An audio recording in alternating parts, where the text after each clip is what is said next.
What's up, guys? I thought I'd share with you a quick strategy that I think should be quite useful when it comes to your trading, when it comes to perpetuals, as well as a trading strategy in general. So within the trading world, they call this a delta neutral hedge position, and within other spaces, they call it a long short straddle, which I didn't actually know when I looked it up. Long short straddle. So basically, with a long short straddle or delta neutral position, what's happening basically is I've opened up two positions, as you can see. So I've got both a short and a long at similar levels of leverage. Okay, the current price of Solana at the moment is $127. Okay, it's $127. That was the entry price fundamentally. Now I can get liquidated at $129, right? So I'm betting on the coin going short as well as long. Okay, so let me just explain what I'm doing and why I'm doing it. Okay, so first of all, what we do is let's just take a look at the ultimately positions that we've got here. Okay, so as you see, we've got a long position. We've got the current price ranging around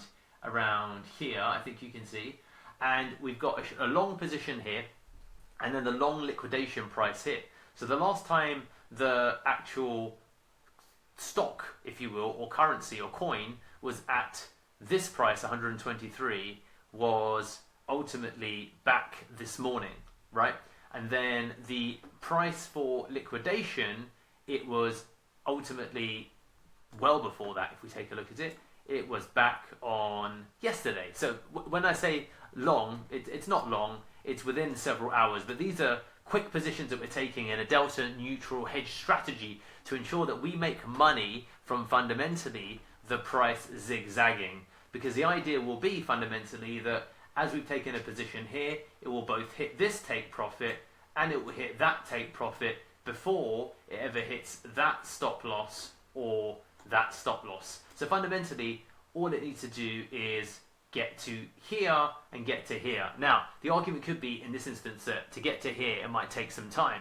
But all we need to do then, for example, in that instance, is simply move this down to probably this line here, so 126.95. So what you could do then in that instance is, if we go to, and this the take profit on the long is, in fact, it's even less than that. So let me just go ahead and take a look at it. But fundamentally, all I'm trying to communicate is that this is an effective strategy to grow your account. As you can see, the price is right here, and from a short perspective, I'm currently ultimately in profit. If I exclude fees, you'll see that I've got an 8% gain already. But if we include the fees, then it's a 4% gain. And this is because of the leverage that I'm able to deploy, only using fundamentally $40 of collateral. So pretty straightforward process. And one of the things that you can do with your collateral is you can deposit some SOL to basically hedge up the position. So if I'm like, okay, cool, I want to hedge up the position by adding another $10 US, you'll see that the liquidation price moves from 123.94 to 121, and the leverage ultimately cuts in half.